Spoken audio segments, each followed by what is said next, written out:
Vous êtes dirigeante ou dirigeant de TPE? Vous êtes intéressé par les enjeux et les défis des très petites entreprises? Vous souhaitez qu'on parle plus et mieux de ce que vous vivez au quotidien? Sortez de l'anonymat.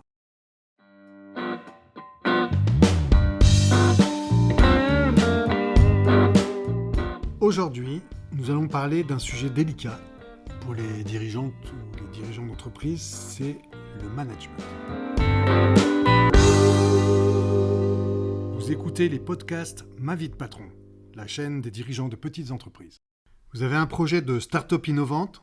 Je vous aide à définir le meilleur business plan et la meilleure stratégie marketing. Contactez-moi sur maviedepatron.fr. En réalité, les dirigeants de TPE en particulier ne sont pas préparés à diriger des salariés et cette inaptitude peut être problématique. Comme j'ai pu l'évoquer déjà dans d'autres podcasts, il n'existe pas vraiment d'école de management.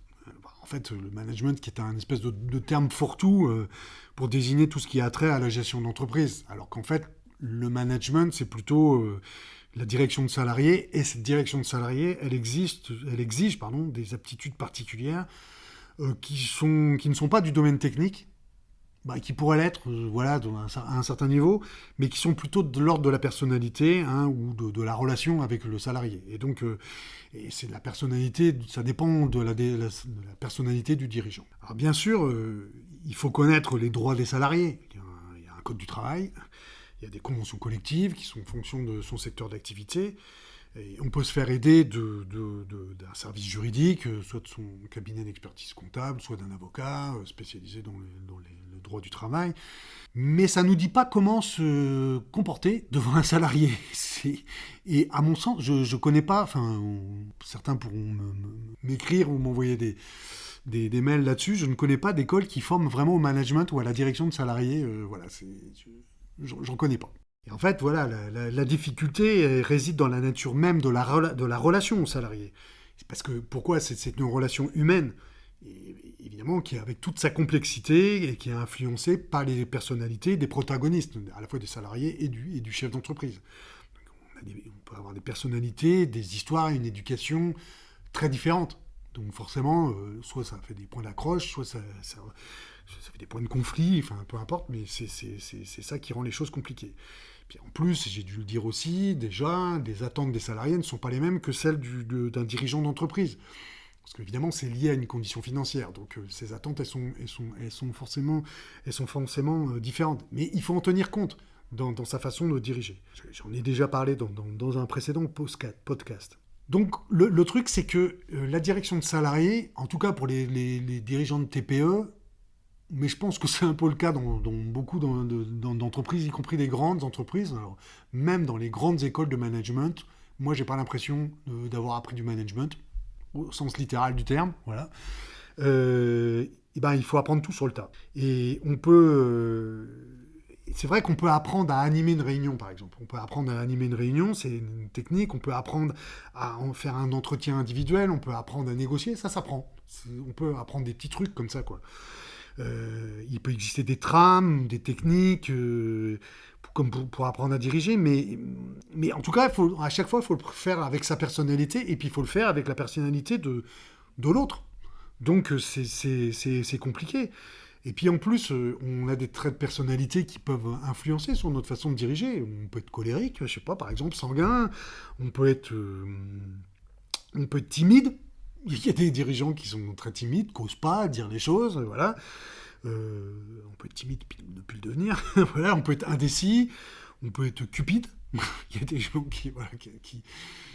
dont l'argent est le principal moteur. Et puis évidemment, où la salariée, il ressent ces traits de personnalité. Il est en face de quelqu'un donc il apprend à le connaître, forcément. Donc soit il joue avec, soit il subit, il y a tout un relationnel qui se met en place. Donc évidemment, le salarié, il joue avec, il se positionne contre, avec, ou il est indifférent. L'indifférence, c'est une attitude aussi, où il s'implique pas, peu importe. Donc Il peut avoir peur aussi. Hein. Il y a malheureusement des chefs d'entreprise qui inspirent la peur et c'est pas terrible. Voilà, donc moi j'ai eu des cas où d'anciens salariés d'ailleurs étaient embauchés par des entreprises où alors en l'occurrence c'était une autre femme, chef d'entreprise qui inculquait une forme de peur quoi, chez ses salariés, donc c'est pas acceptable ça.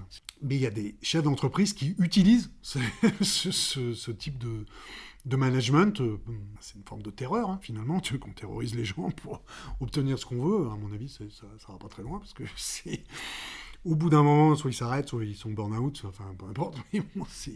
Mais bon, il y en a qui le font, ou alors il y a des gens qui abusent, hein, qui vont demander des services ou des choses en plus, ou qui vont demander de travailler plus, mais pour rien. Enfin, bon, il y a toutes sortes d'attitudes hein, de la part des employeurs. J'en ai vu plein. J'ai des salariés qui m'ont raconté. Des fois, je vois aussi. Je vois comment certains de mes collègues peuvent gérer des salariés. J'apprends aussi, des fois, de voir comment ils font. Voilà. Pour certains qui ont des attitudes très, très, très intéressantes. Mais bon, il y a toutes sortes d'attitudes. Il y a aussi des conflits avec les salariés, évidemment. Et ça, c'est le point le plus délicat. Ça arrive. Hein, et je ne parle pas des conflits qui sont organisés dans le cadre de grèves, de choses comme ça, dans des grandes entreprises, hein, qui sont assez formalisées finalement, soit par des syndicats, soit par des comités d'entreprise. Hein. Dans des petites entreprises, ce sont des conflits qui ne sortent pas on va dire qui malheureusement ne sortent pas du contexte de l'entreprise, qui ne sont pas extériorisés. Du coup, il n'y a pas de tiers pour essayer de réguler, personne tierce hein, pour essayer de réguler ces conflits-là. Des fois, ça peut être assez violent. Ça peut être très très violent, parce que là, justement, quand on ne sait pas gérer un conflit comme ça avec un salarié, il peut y avoir une escalade qui s'instaure, à tort ou à raison. Mais c'est comme ça, c'est fonction des personnalités de chacun, du chef d'entreprise et du salarié ou de la salariée. Moi, ici, dans l'entreprise, ça m'est arrivé d'être en conflit pendant 2 ans avec une salariée. Ça a été jusqu'aux insultes, alors de sa part, hein, pas de la mienne. Hein. Je me suis toujours tenu à respecter les personnes que j'avais en face de moi, mais c'est très très dur à vivre. Hein. C'est insultes et harcèlement, voilà. Donc ça va pas que dans un sens. Donc tout n'est pas blanc ou noir. Hein. Voilà, c'est comme ça. Et donc, c'est parce que ce sont des relations humaines. Donc c'est comme dans un couple. Hein. Donc des fois, il y a des choses qui se disent, et puis des fois, il faut les dire. Voilà. Mais des fois, comme il y a une notion de hiérarchie en plus avec un salarié, ça implique un déséquilibre, forcément. Et donc, ça génère forcément, à des moments donnés, des conflits qu'il va falloir gérer. Voilà. Comme j'ai dit, donc, tout n'est pas blanc ou noir. On a tous entendu salaud de patron, même si c'est souvent réservé pour les patrons des plus grandes entreprises. Voilà. On n'a pas toujours des salariés qui soient tout blancs, on va dire ça comme ça. Ils ne sont pas forcément des modèles de personnalité ou de probité ou des choses comme ça. Donc voilà, mais il faut faire avec. Donc nous, chefs ou dirigeantes d'entreprise, on est confrontés à ça. Et on doit gérer ça en fonction de notre personnalité et celle de nos salariés, tout en respectant le code du travail. Alors évidemment, parmi les dirigeants de TPE aussi, hein, je dirais qu'il y a des enfoirés. Des gens qui ne respectent pas, qui se comportent mal, enfin qui ne respectent pas les salariés ou qui se comportent mal avec les salariés. J'ai cité quelques exemples. J'en ai vu quelques-uns où les gens qui crient sur leurs salariés pour obtenir quelque chose, en général, il y a peu d'efficacité à ce genre de choses. Bon, puis de nos jours, je pense qu'il y a plus grand monde à accepter ce genre de comportement, mais ça existe quand même. Hein. Voilà, ça existe quand même. C'est pas forcément le fait d'ailleurs des dirigeantes de TPE, c'est souvent dans des... Alors pour le coup, là, dans les grandes entreprises où il y a des petits des contremaîtres ou des gens, des chefs d'équipe ou des choses comme ça qui se comportent mal avec les gens qui ont des cadres qui se comportent mal avec les gens dont ils ont la responsabilité. Donc ça, c'est pas acceptable. Bon. En fait, pour les dirigeants de TPE, souvent c'est un problème d'incompétence ou d'inaptitude parce que ils n'ont jamais été formés. Et puis il faut bien dire que l'autorité, parce que si on parle d'autorité, parce qu'un dirigeant doit avoir une forme d'autorité. Donc soit il assoit son autorité de façon naturelle, il y a des gens qui ont une autorité naturelle qui imposent par leur charisme, par leur attitude, voilà, un certain nombre de choses. Soit on assoit son autorité par ses compétences. Par exemple, on est reconnu pour quelque chose et donc on sait que lui, il est bon dans son domaine et puis on le suit parce que voilà. Donc il y a c'est une relation d'autorité aussi finalement par rapport à des salariés. Donc soit on a soit son autorité, soit on n'en a pas. Et si on n'en a pas, ben, ça veut dire que les dirigeants d'entreprise qui n'ont pas réfléchi à ça, ils ont de gros problèmes pour gérer enfin, pour faire du management parce qu'ils n'ont pas la distance suffisante finalement.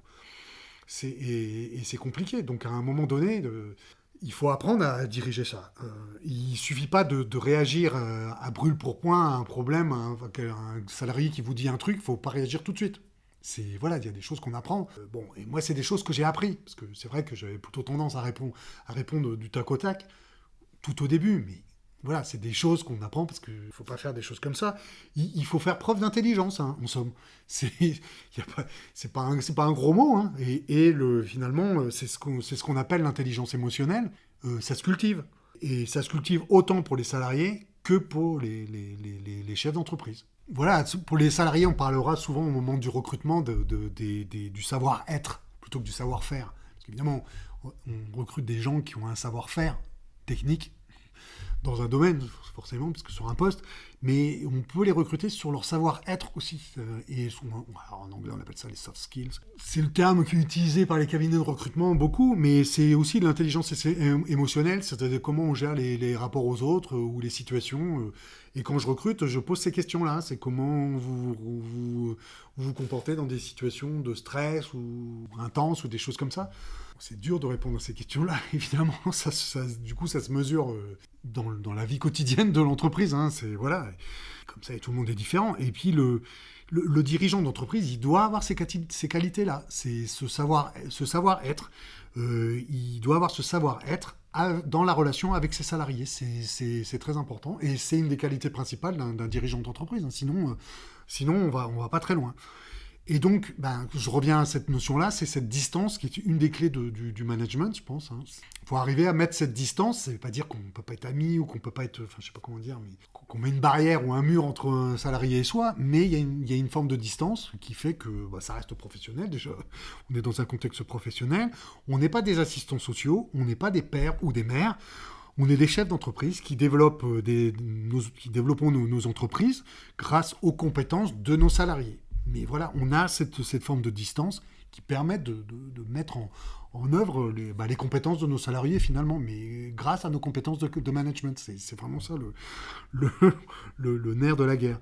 Et donc ce développement-là de l'entreprise et de développement de tout le monde, il doit se faire avec la personnalité de chaque salarié. Et ça nécessite, et c'est pas un grand mot, de la psychologie. On peut pas dire être bourrin, comme disent les plus jeunes, on va dire ça, voilà. Et souvent pour ça, quand on est, en tout cas quand on démarre une entreprise, une petite entreprise, on n'est pas formé, hein, on n'est pas préparé pour ça. Et c'est pour ça qu'en fait le management, ça demande tellement d'énergie. Et souvent les gens nous disent ça, même les chefs d'équipe ou les cadres dans les entreprises nous disent, moi j'ai passé ma journée à gérer des problèmes avec mes collègues. Et oui, et moi ça m'est arrivé d'être totalement épuisé à la fin de la journée parce que j'ai dû gérer évidemment des relations conflictuelles quand il en existe, mais pas forcément, c'est juste du relationnel avec des salariés, mais ça pompe en fait l'énergie qu'on a avec eux, et c'est comme ça. Oui, il existe toutes sortes de patrons ou de chefs d'entreprise, hein, évidemment, et alors ça me rappelle un test de personnalité que nous avait fait faire il y a quelques années un prof de l'École supérieure de commerce de Rennes, là, un Italien, Fabio, et qui nous avait fait une espèce de test pour tenter de nous catégoriser en tant que dirigeant. C'était assez marrant. Et donc, les catégories, alors je me souviens pas de toutes les catégories, il y avait genre, on pouvait être amical, diplomate, démocrate, directif, et le dernier, je me souviens que c'était coercitif. Voilà, enfin, ça, celui-là, je me souviens. Et alors, moi, je fais le test comme tous mes camarades. Et puis bon, évidemment, j'étais un peu surpris du résultat, parce que je pensais me retrouver dans une catégorie genre diplomate ou démocrate, quoi.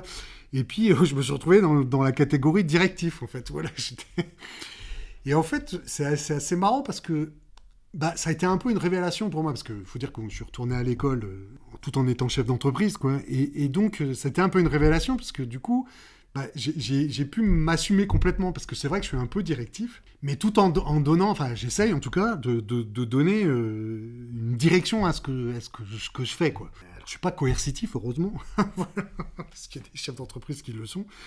Mais donc je suis directif et donc du coup c'est marrant parce que ça a été comme une révélation pour moi. Je me dis bon voilà je suis comme ça puis et c'est comme ça que je gère les choses et puis du coup ça m'a permis d'assumer un peu ce côté directif et comme je te disais tout en impulsant finalement une vision ou des projets que je vais proposer à mes salariés de réaliser et c'est ça qui est intéressant. Après, ils adhèrent ou ils adhèrent pas, mais voilà. Et donc ça, c'est une autre clé du management, c'est l'adhésion finalement à la vision et au projet du dirigeant ou de la dirigeante, parce que ça ne peut pas fonctionner autrement. Alors ça peut être des collectifs où tout le monde est sur le même pied d'égalité, hein. Voilà, mais ça, faut vraiment que ça soit défini tout au départ. Et même dans les scopes, il y a un dirigeant d'entreprise qui sont des entreprises de l'économie sociale et solidaire, où tout le monde a une voix pour décider, simplement il y a quand même un dirigeant qui tranche. Il n'y a pas à tortiller, à mon avis, ça marche toujours comme ça. Donc voilà, il y a une vision et des attentes, ça ne veut pas dire qu'on exclut les objectifs ou les attentes des salariés, ils peuvent les proposer, ils peuvent les mettre en œuvre, on peut mettre un certain nombre de choses, mais quand même, c'est le dirigeant, il doit quand même impulser vers une direction, dans une direction, même s'il se plante. Hein. Voilà. Et aller vers ça. Et c'est un peu toute la différence avec ce qu'on avait dit sur le leadership dans un autre podcast. Hein, il faut amener les gens à un endroit, et puis c'est ça qui est intéressant dans le management. Donc en conclusion, on peut dire que diriger des salariés ne s'improvise pas, ça nécessite plus un travail sur soi, finalement, qu'une batterie de mesures techniques inapplicables sans intégrer sa personnalité. Vous avez un projet de start-up innovante, je vous aide à définir le meilleur business plan et la meilleure stratégie marketing. Contactez-moi sur mavietpatron.fr. Les TPE représentent 1 million de dirigeants d'entreprise. Il était temps qu'on parle de ces femmes et de ces hommes qui produisent une partie non négligeable des richesses de ce pays. Je vous dis donc à bientôt pour d'autres podcasts sur les TPE.